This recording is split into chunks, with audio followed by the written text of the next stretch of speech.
अस्सलामुअलैकुम। आप सब लोग कैसे हैं? उम्मीद है तमाम दोस्त अच्छे होंगे, खैरियत से होंगे।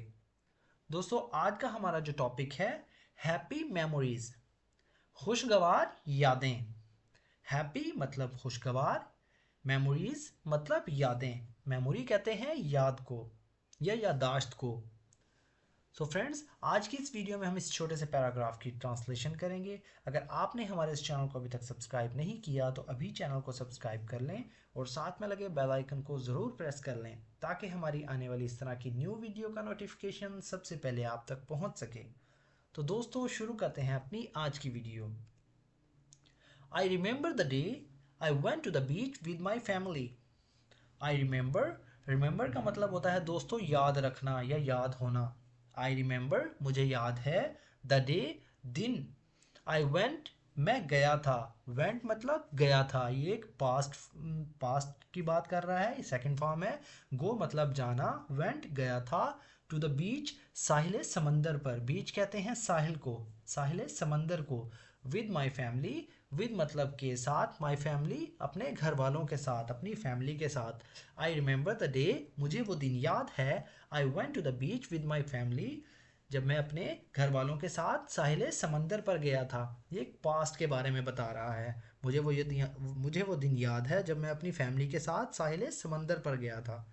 दोस्तों, एक वर्ड का एक मतलब नहीं होता, एक वर्ड के कई सारे मीनिंग होते हैं। फॉर एग्जांपल, एक वर्ड गेट है, गेट का मतलब होता है पा लेना, गेट का मतलब होता है ले लेना, गेट का मतलब होता है हासिल कर लेना।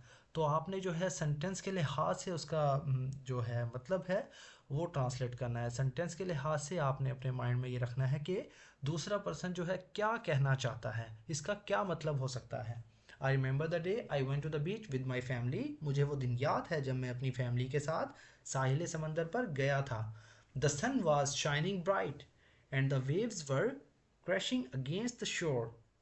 द सन सूरज, वाज था, शाइनिंग, शाइन का मतलब होता है चमकना, शाइनिंग मतलब चमक रहा था, शाइनिंग मतलब चमक रहा था। ब्राइट कहते हैं रोशन को, ये एक पास्ट टेंस है, पास्ट कंटिन्यूअस है। The sun was shining bright, सूरज जो है वो चमक रहा था, सूरज चमक रहा था। एंड द वेव्स, वेव्स कहते हैं लहरों को, लहरें जो समंदर में होती हैं।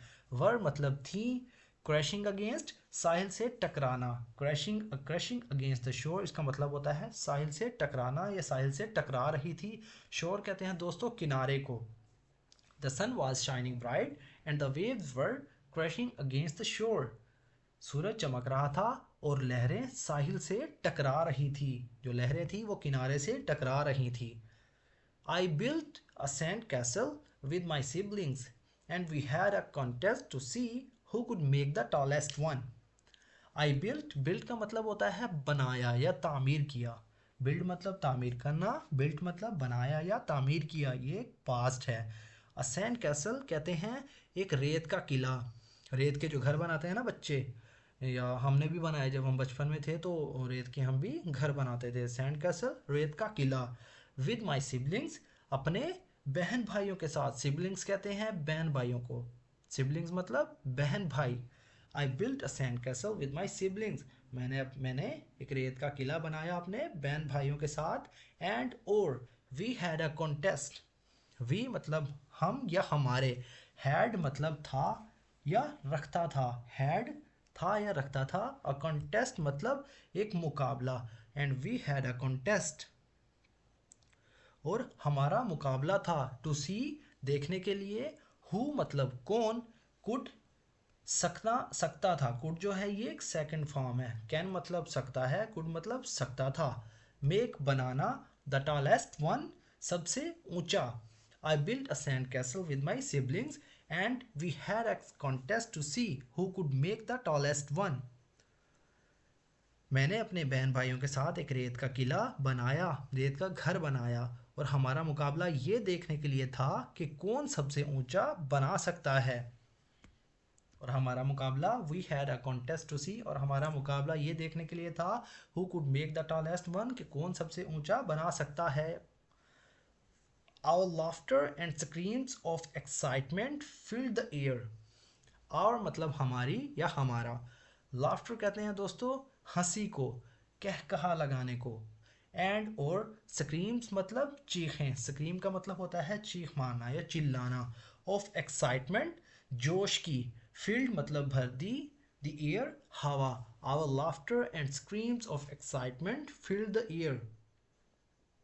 हमारी कहकहों और जोश की चीखों ने हवा भर दी।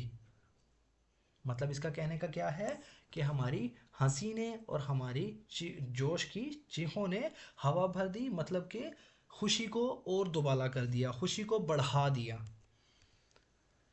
Afterward we had a picnic and watch the sunset together.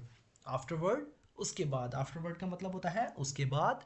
We had a picnic हमने पिकनिक मनाई। वी हैड अ पिकनिक हमने पिकनिक मनाई।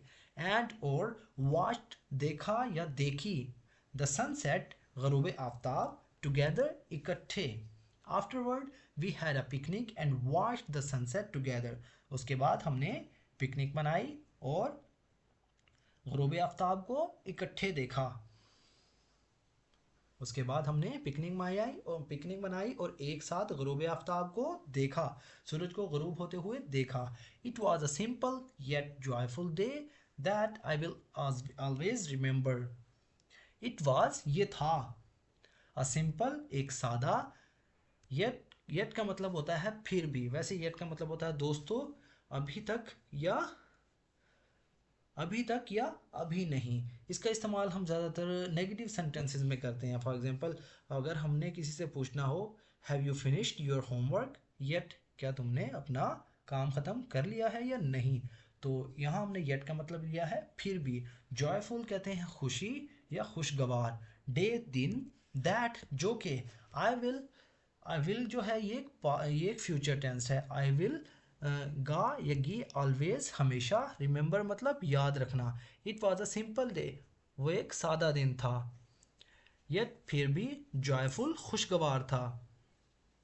It was a simple yet joyful day वो एक सादा लेकिन खुशगवार दिन था। दैट जो कि। आई विल ऑलवेज मैं हमेशा रखूंगा, ये एक फ्यूचर के बारे में बता रहा है। आई विल ऑलवेज रिमेंबर जिसे मैं हमेशा याद रखूंगा। It was a simple yet joyful day that I will always remember. ये एक सादा लेकिन खुशगवार दिन था जिसे मैं हमेशा याद रखूंगा। तो दोस्तों अगर वीडियो आपको थोड़ी सी भी यूज़फुल लगी हो तो प्लीज़ हमारे इस वीडियो को लाइक करें। अगर आप चैनल पर न्यू हैं तो चैनल के साथ कनेक्ट रहें। अगर आपने अभी तक चैनल को सब्सक्राइब नहीं किया तो चैनल को सब्सक्राइब कर लें। सो फ्रेंड्स मिलते हैं अपनी नेक्स्ट वीडियो में, तब तक के लिए अल्लाह हाफिज़।